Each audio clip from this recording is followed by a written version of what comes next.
এরা যদি মনে করে হিংসার রাজনীতি করবে, যে যে ভাষা বোঝে তাকে কিন্তু সেই ভাষায় উত্তর দিতে আমরা জানি। কিন্তু এই মহামৈত্র তো এই কালচার থেকেই বড় হয়েছে। এরা তো খান মার্কেট গ্যাংয়ের লোক, টুকরে টুকরে গ্যাংয়ের লোক, এরা তো এইসবই করবে। এবং সেদিন হিন্দুরা শূন্যই হয়ে যেত, কলকাতায় একটা হিন্দু থাকতো না।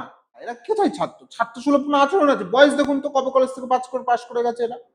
এগুলো তৃণমূলের মদতে আর অতি বামদের এই বারবারন্ত, এই সমস্ত বারবারন্তকে আমরা সঠিক করে দেবো। এই বারবারন্ত বন্ধ হবে। মৃত্যুর আগে আমি একদিন অখণ্ড ভারত দেখবো।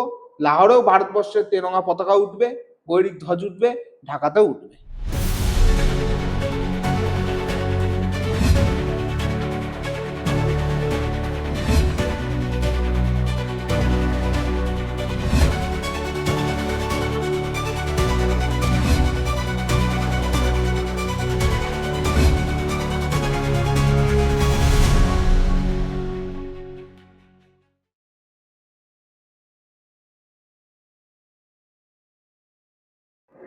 দাদা, প্রথমেই তোমায় সিএম নিউজ মিডিয়ায় স্বাগত। ধন্যবাদ। ইতিমধ্যে বিজেপির সরকার 100 দিন অতিক্রান্ত করেছে, একাধিক নতুন প্রজেক্ট এনেছে বাংলায়। কিভাবে পর্যালোচনা করবেন এই 100 দিনকে?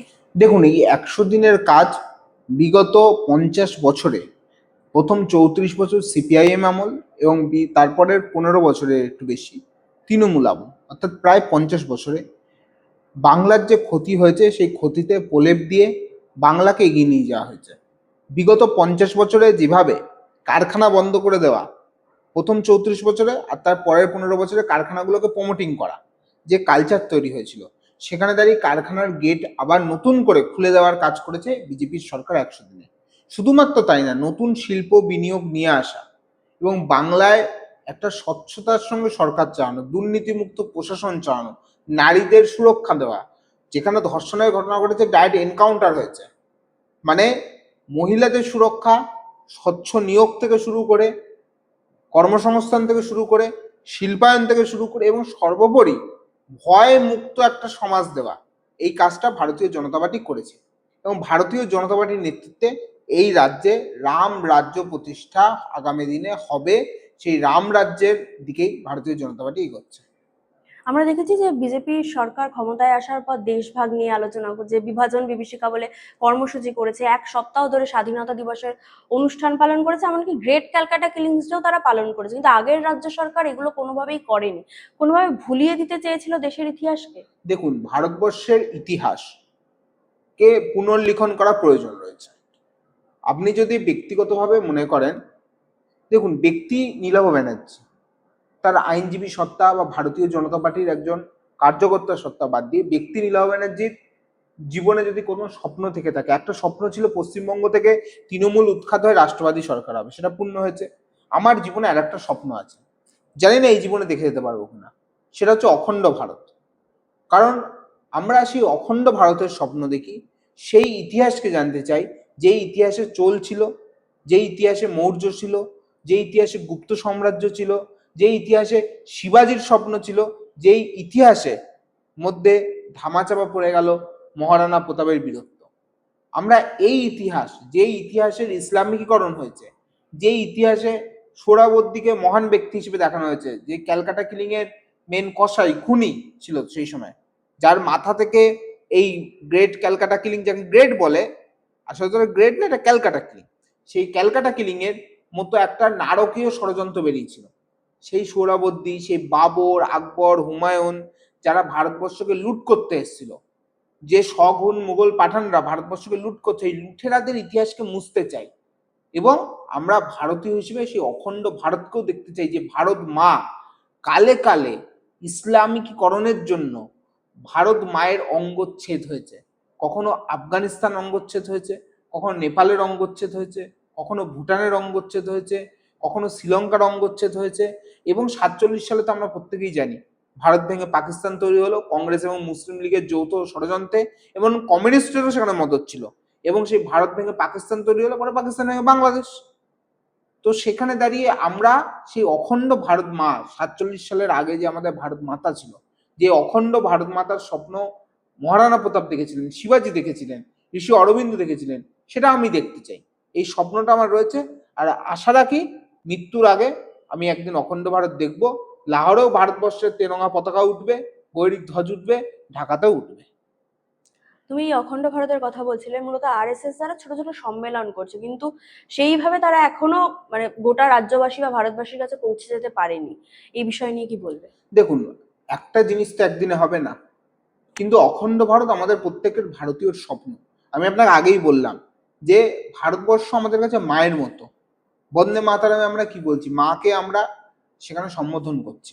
সেখানে দাঁড়িয়ে সেই বন্দে মাতারামকে স্বীকৃতি দেওয়া হয়েছে 150 বছরে। এতদিনে কংগ্রেস সরকার তো দেয়নি। আমাদের এটাই লজ্জা যে স্বাধীনতার পরে 79 বছর কেটে যাওয়ার পরে বন্দে মাতারাম লালকেল্লায় গাওয়া হয়েছে, বন্দে মাতারাম বাজছে স্বাধীনতা দিবসে। এতদিন বাজেনি, কিন্তু এই বন্দে মাতারামে উদ্বুদ্ধ হয়েছে স্বাধীনতা সংগ্রামীরা এগিয়ে এসেছিলেন। স্বাধীনতার যে সংগ্রাম হয়েছিল সেখানে তো বন্দে মাতারামের ভূমিকা বিরাট। এই বন্দে মাতারামের ধ্বনিতেই সেদিনের স্বাধীনতা সংগ্রামীরা উদ্বুদ্ধ হতেন। সেই বন্দে মাতারামকে যারা মুছে দেওয়ার চেষ্টা করেছিল, যে কংগ্রেস কমিউনিস্টরা, সেই বন্দে মাতারাম আজকে স্বীকৃতি পেয়েছে। বন্দে মাতারামকে পূর্ণাঙ্গ গাওয়া আইনের আওতায় এসছে, এবং সেই বন্দে মাতারামকে অবমাননা করতে আমরা দেখছি কংগ্রেসের নেতাদের। সুতরাং এরপরে অখণ্ড ভারত হবে। আমরা জীবিত অবস্থায় হয়তো দেখে যেতে পারবো না, কিন্তু একদিন অখণ্ড ভারত গঠন হবেই। এই আশা আমরা একজন ভারতবাসী হিসেবে, ভারত মায়ের সন্তান হিসেবে রাখি।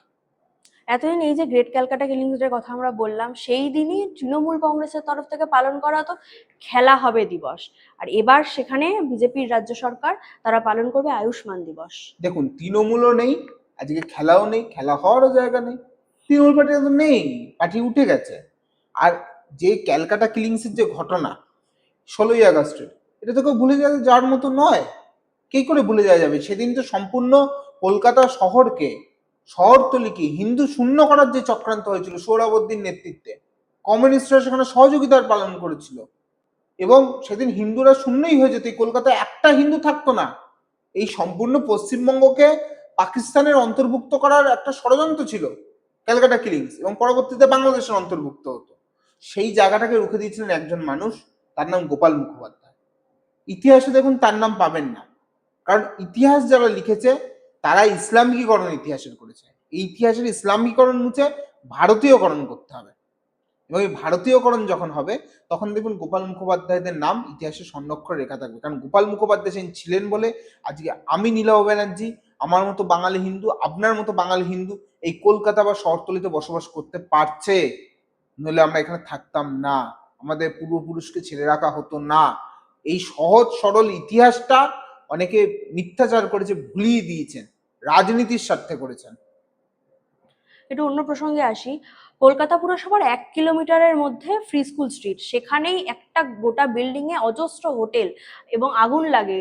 এত অনিয়ম কলকাতা পুরসভার 1 কিলোমিটারের মধ্যে। 15 বছরের তৃণমূলের পাপ, মমতা ব্যানার্জি এবং ফিরহাদ হাকিমরা যে পাপ করেছে, সেই পাপের প্রায়শ্চিত্ত বা সেই পাপের ফল আজকে মানুষকে ভোগ করতে হচ্ছে। কারণ এই যে ঘটনাগুলো ঘটছে আগুন লাগার, বেশিরভাগ জায়গায় দেখুন কোনো ফায়ার এক্সিস্টিং সিস্টেম নেই, ফায়ার লাইসেন্স ছিল না ক্লিয়ার। যে যেখানে যেভাবে পেয়েছে, ওটা একটা ওরকমভাবে একটা বহুতলে যেটা আবাসন ছিল সেখানে একটা হোটেল করে দেওয়া যায়। কোনো পরিকাঠামো ছিল সেখানে হোটেল হওয়ার নেই। এই মমতা ব্যানার্জিরা দিনের পর দিন টাকা খেয়ে এই সমস্ত ঘটনা ঘটিয়ে গেছে, বেআইনি কাজকর্ম করেছে, যার ফলে সাধারণ মানুষকে ভুগতে হচ্ছে। সরকার 100 দিন এসছে, 100 দিনের সরকার সব করে উঠতে পারে না। মমতা ব্যানার্জির মতো এখানে কেউ বলবে না যে আমরা সব করে দিয়েছি, সব করে দিয়েছি। কিন্তু আমাদের বক্তব্য হচ্ছে এই সরকার চেষ্টা করছে সমস্ত পাপকে সাফ করে দিয়ে সরকারকে সঠিক পথে নিয়ে যাওয়ার, এবং এই রাজ্যের মানুষের প্রকৃত উন্নয়নকে সম্পূর্ণ করার। কিন্তু দাদা, এই যে দুর্ঘটনা ঘটেছে, সেই দুর্ঘটনাস্থল থেকে 45 সেকেন্ডের দূরত্বে দমকলের সদর দপ্তর, তাও 15 বছর ধরে ফায়ার অডিট হয়নি এই ধরনের হোটেলগুলোতে। হবে না তো, কারণ এখান থেকে তো মোটা টাকা কাউন্সিলরদের পকেটে ঢুকেছে, তৎকালীন মুখ্যমন্ত্রী মমতা ব্যানার্জি তার ভাইপোর পকেটে ঢুকেছে। এটা তো সারা পশ্চিমবঙ্গের সিস্টেম, আপনি শুধু এইটা কেন দেখছেন?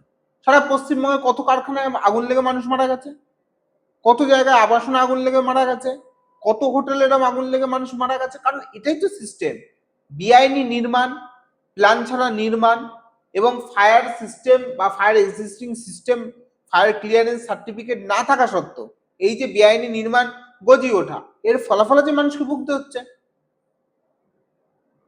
কিন্তু তৃণমূল সরকার কি তার মানে মানুষের জন্য না, শুধু টাকার রাজনীতি করে গেছে 15 টাকাই তো, বছর ধরে? তৃণমূলের নেতাদের উদ্দেশ্য ছিল টাকা লোটার, শুধু তারা টাকা লুটেছে। তৃণমূলের নেতারা যেখানে যেভাবে যখন পেরেছে তারা টাকা লুট করেছে। এরা লুটেরা, এরা চোর, এবং এদের এই চুরি খুনি এবং এদের ফলে যে সামাজিক অবক্ষয় হয়েছে, শুধুমাত্র 15 বছরে তৃণমূল চলে গেছে কিন্তু তৃণমূলের কালচার রয়ে গেছে। এই কালচারটাকে দূর করা আমাদের বাংলার মানুষের কাছে এখন প্রধান লক্ষ্য। কারণ এই তৃণমূলের কোলাবাজি যে কালচারকে এরা ছেড়ে দিয়ে গেছে, সর্বত্র যে কালচার ছড়িয়ে দিয়েছে, এই কালচারকে আমাদের মুক্ত করতে হবে।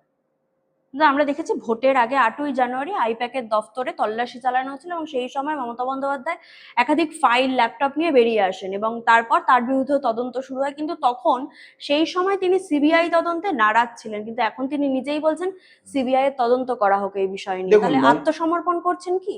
মমতা ব্যানার্জির আত্মসমর্পণ করার কিছু নেই, কিন্তু আমার কাছে বক্তব্য হচ্ছে, দেখুন, মমতা ব্যানার্জি ফাইল চুরি করেছিল, কেন করেছিল, কাদের বাঁচাতে করেছিল, সবার ধরা পড়বে। কেন একজন মুখ্যমন্ত্রী পদে থেকে ওরকম ফাইল নিয়ে দৌড়চ্ছিল চোরের মতো? পকেট মার যেমন পকেট মারি করে দৌড়ায়, মমতা তখন ফাইল চুরি করে নিয়ে দৌড়চ্ছিল। এগুলো সব ধরা পড়বে তো, এই চোর জোচ্চোর চিটিংবাজদের যত কাণ্ড কারখানা আছে সব রাস্তায় ধরা পড়বে, ওয়েট করুন। তাহলে তখন কেন তিনি সিবিআই তদন্তে বাধা দেখুন, দিয়েছিলেন? মমতা ব্যানার্জি এখন কখন কি বলছেন সেটা তো বোঝা মুশকিল, ওনার মানসিক স্থিতিও সঠিক নেই। দীর্ঘ রাজনৈতিক জীবনে আজীবন উনি নিঃসঙ্গ। উনি না আছেন এমপি, না আছেন বিধায়ক, না আছেন মুখ্যমন্ত্রী, ওনার রাজনৈতিক জীবনে এটা প্রথম। না, এমনকি পার্টিটাও হাত থেকে বেরিয়ে গেছে, ঋতব্রত ববিরা পার্টিটাও খেয়ে নিয়ে বেরিয়ে গেছে। তো তৃণমূল পার্টিটাও আজকের দিনে ওনার সাথে নেই, কি আছে আজকের দিনে ওনার? আর ওনার কথার কি বা প্রাসঙ্গিকতা আছে? অন্যদিকে মহুয়া মৈত্র, তার নামে কৃষ্ণনগর আদালতে গ্রেফতারির পরোয়ানা জারি করা হয়েছে স্বরাষ্ট্রমন্ত্রী এবং ভারতীয় সেনাকে অপমান করার বিরুদ্ধে। দেখুন, ভারতবর্ষের সেনা আমাদের প্রত্যেকের কাছে একটা গর্বের বিষয়। ভারতবর্ষের সেনা সীমান্তে দাঁড়িয়ে আছে বলে আমরা এখানে এই কলকাতা শহরে বা পশ্চিমবঙ্গে সুস্থভাবে কিন্তু বসবাস করতে পারি। ভারতবর্ষের সেনা যদি বর্ডারে দাঁড়িয়ে না থাকতো, ওই মাইনাস তাপমাত্রায় বা আহ, সমস্ত কষ্ট, তারা কষ্ট করে, তারা যেভাবে দেশের সেবা করে, সেটা না করলে তো আমি আপনি সুস্থভাবে দাঁড়া থাকতে পারতাম না এখানে, ভারতবাসীরা থাকতে পারতো না সেখানে। সেই ভারতবাসী আজকে আমরা হয়ে, ভারতবাসী হয়ে আমরা কোনো মতে মেনে নিতে পারি না যে ভারতবর্ষের সেনার অপমান হবে। কারণ ভারতবর্ষের সেনার অপমান মানে এটা ভারতবর্ষের অপমান, ভারতবর্ষের গৌরবের অপমান। কিন্তু এই মহুয়া মৈত্র তো এই কালচার থেকেই বড় হয়েছে। এরা তো খান মার্কেট গ্যাংয়ের লোক, টুকরে টুকরে গ্যাংয়ের লোক, এরা তো এইসবই করবে। এরা ভারতবর্ষের সেনার অপমান করবে, ভারতবর্ষের অপমান করবে। আসলে এরা যত ভারতের বিরোধিতা করবে, ভারতের মধ্যে বিরোধিতা না করে এরা ভারতের বিরোধিতা করে, এবং ভারতের বিরোধিতা যত করে তত এদের পাকিস্তান ডিপ স্টেটের কাছে পয়েন্ট বাড়বে, কারণ ওখান থেকেই তো এদের ফান্ডিং গুলো হচ্ছে। দাদা, আমরা জানি গতকাল রাতে যাদবপুরে এবিভিপির ছাত্রদের ওপর ডিএসএফ এর ছাত্র সংগঠন তারা হামলা করেছে, কিন্তু তাদের বক্তব্য যে এবিভিপির ছেলেরাই আগে নাকি ঝামেলা করেছে। দেখুন, এইভিপি যে কালচারে বিশ্বাস করে, যে সংস্কৃতি বিশ্বাস করে, তারা কোনোভাবে ঝামেলা গন্ডগোল এগুলো করতে পারে না। অপরদিকে দেখুন, এই যে অতি বাম যারা, এই অতি বাম কালচার থেকে যারা উঠেছে, এটা তাদের কালচার। এই অতি বাম, ককরোচ, বাম, এরা তো এইগুলোই করবে। ফলে এদের সঙ্গে আগামী দিনে আমি একটা কথা পরিষ্কার বলছি, এরা যদি মনে করে হিংসার রাজনীতি করবে, যে যে ভাষা বোঝে তাকে কিন্তু সেই ভাষায় উত্তর দিতে আমরা জানি। বহু রক্তচক্ষুকে উপেক্ষা করে আমরা লড়াই করেছি। পশ্চিমবঙ্গ থেকে তৃণমূলকে যদি কেউ সরাতে পারে, তাহলে যদি এবিভিপি স্বতন্ত্র সংগঠন, তারা তাদের লড়াই লড়বে। কিন্তু রাষ্ট্রবাদী শক্তি যদি এখান থেকে তৃণমূলকে সরাতে পারে, তাহলে রাষ্ট্রবাদী শক্তি কিন্তু একটা ওই ডিএসও কেও বুঝে নিতে পারে, একটা যাদবপুরের ওই নকশাল মাওবাদী মার্ক্সবাদীদেরও বুঝে নিতে পারে। ফলে তারা যেন এটা মনে না করে যাদবপুরটা পশ্চিমবঙ্গের বাইরে বা ভারতবর্ষের বাইরে। কাশ্মীরকে ঠান্ডা করতে পারলে যাদবপুরও ঠান্ডা হবে, আর ঠান্ডা করেও দেয়া হবে। যাদবপুরের বিশ্ববিদ্যালয়ের যে শিক্ষার পরিবেশ, যাদবপুরের যে হারিয়ে যাওয়া গৌরব, সেই গৌরবকে ফেরত আনা হবে। যাদবপুরে পড়াশোনার পরিবেশকে ফেরানো হবে। যাদবপুরে বামেরা কি করেছে? যাদবপুরে বামেরা ওই কন্ডোম আর হচ্ছে ড্রাগসের যে কালচার তৈরি করেছে, যে মদের কালচার তৈরি করেছে, এই কালচার থেকে বের করে আনা হবে যাদবপুরকে। কিন্তু আমরা যতদূর জানি যে ছাত্র ইউনিয়ন বা ছাত্র পরিষদের যে ভোট বিগত কয়েক বছর ধরে তা বন্ধ আছে, তাহলে এই যাদবপুরের মতো ইউনিভার্সিটি গুলোতে এই ছাত্র সংগঠনগুলো গড়ে উঠছে কিভাবে? দেখুন, এগুলো কোনো ছাত্র সংগঠন বলতে কিছুই না। কয়েকজন ছাত্র, ছাত্রের নামে অছাত্র, যারা কলেজ ক্যাম্পাসগুলোকে হচ্ছে ড্রাগসের নেশা করার জায়গা, মদের নেশা করার জায়গা, খাট পাতার জায়গা, কন্ডম ব্যবহার করার জায়গায় পরিণত করেছে। এরা হচ্ছে তারা। এরা কোথায় ছাত্র? ছাত্র সুলভ কোনো আচরণ আছে? বয়স দেখুন তো, কবে কলেজ থেকে পাস করে গেছে এরা। এগুলো তৃণমূলের মদতে আর অতি বামদের এই বারবারন্ত, এই সমস্ত বারবারন্তকে আমরা সঠিক করে দেবো। এই বারবারন্ত বন্ধ হবে। Thank you. ধন্যবাদ।